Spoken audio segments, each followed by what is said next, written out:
सूरज की पहली किरण गांव के किनारे रिया की झोपड़ी की दरारों से छनकर अंदर आ रही थी। अचानक कोने से दादी की सूखी और तेज खांसी की आवाज गूंजी। रिया झटके से उठी। उसने खाट के पास रखे अपने झोले को पकड़ा। झोले के अंदर एक छोटी पोटली थी जिसमें घर की पूरी जमा पूंजी बंधी थी। उसने पोटली की गांठ को 2 बार कसकर खींचा और उसे झोले के सबसे निचले हिस्से में दबा दिया। बाहर निकलते ही उसने शेरू की पीठ पर हाथ रखा। शेरू ने अपनी पूंछ हिलाई और रिया के साथ कदम मिलाकर चलने लगा।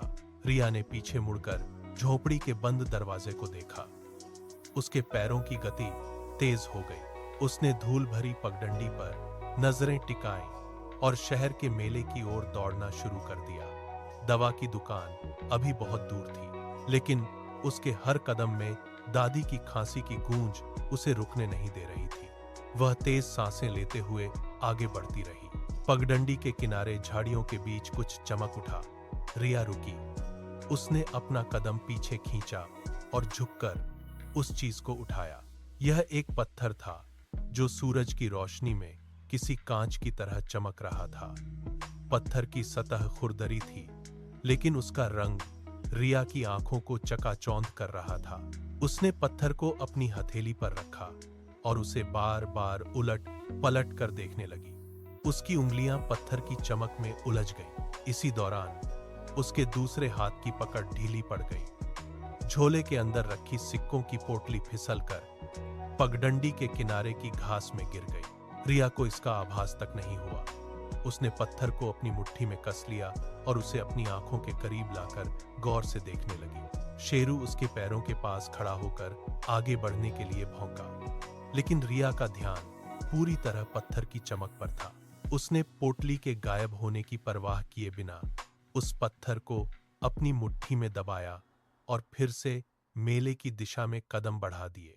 उसके मन में अब केवल उस पत्थर की अजीब सी चमक बसी थी, जबकि असली जरूरत पीछे छूट चुकी थी। मेले की भीड़ रिया के चारों ओर सिमटने लगी। ढोल, नगाड़ों की आवाज और लोगों का शोर उसके कानों में गूंज रहा था। वह धक्का मुक्की करती हुई दवा की दुकान के सामने पहुंची। दुकानदार की मेज पर उसने अपना झोला रखा और सिक्कों की पोटली निकालने के लिए हाथ अंदर डाला। उसकी उंगलियां झोले के खाली कोनों को छूती रहीं। उसने झोले को पूरी तरह उलट दिया, लेकिन पोटली नहीं थी। उसने अपनी मुट्ठी खोली। वहां सिर्फ वही चमकता हुआ पत्थर था। सिक्के गायब थे। रिया का चेहरा एक पल में सफेद पड़ गया।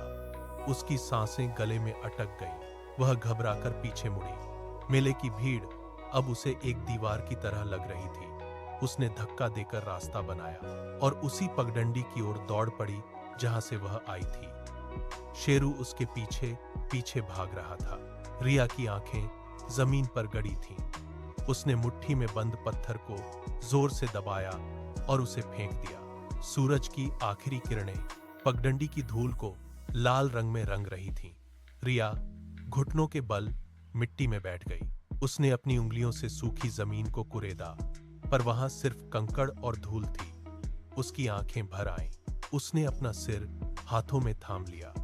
हार की हताशा उसके पूरे शरीर में फैल गई। तभी पास की झाड़ी में सरसराहट हुई। शेरू वहां जाकर रुक गया। उसने जोर जोर से भौंकना शुरू किया। उसकी आवाज में एक अजीब सी तीव्रता थी। वह अपने पंजों से मिट्टी को जोर जोर से पीछे की ओर फेंकने लगा। मिट्टी के ढेले हवा में उड़ रहे थे। रिया ने अपना सिर उठाया, दौड़कर शेरू के पास पहुंची। शेरू के पंजों के नीचे से धातु के सिक्के चमकने लगे। रिया ने कांपते हाथों से मिट्टी हटाई और पोटली को बाहर निकाला। सिक्के सुरक्षित थे। उसने पोटली को कसकर अपनी मुट्ठी में जकड़ लिया। उसने उसे वहीं झाड़ियों में फेंक दिया और बिना पीछे मुड़े दवा की दुकान की तरफ दौड़ पड़ी। दवा की दुकान बंद होने से ठीक पहले रिया ने पोटली दुकानदार के हाथ में थमा दी। दवा की पुड़िया लेकर वह घर की ओर मुड़ी। रात का सन्नाटा पगडंडी पर पसर चुका था। घर पहुंचते ही उसने दादी को दवा पिलाई। कुछ ही देर में दादी की खांसी की आवाज धीमी पड़ गई। और उनकी सांसें गहरी और स्थिर हो गईं। रिया ने राहत की सांस ली। उसने शेरू की ओर देखा। शेरू ने अपनी पूंछ हिलाई और धीरे से रिया के पैरों के पास आकर बैठ गया। रिया ने उसके सिर पर हाथ फेरा। शेरू के कान खड़े थे। वह घर की चौखट पर अपनी नजरें टिकाए बैठा था। झोपड़ी के भीतर अब सिर्फ शांति थी। उस रात घर में सब कुछ शांत था।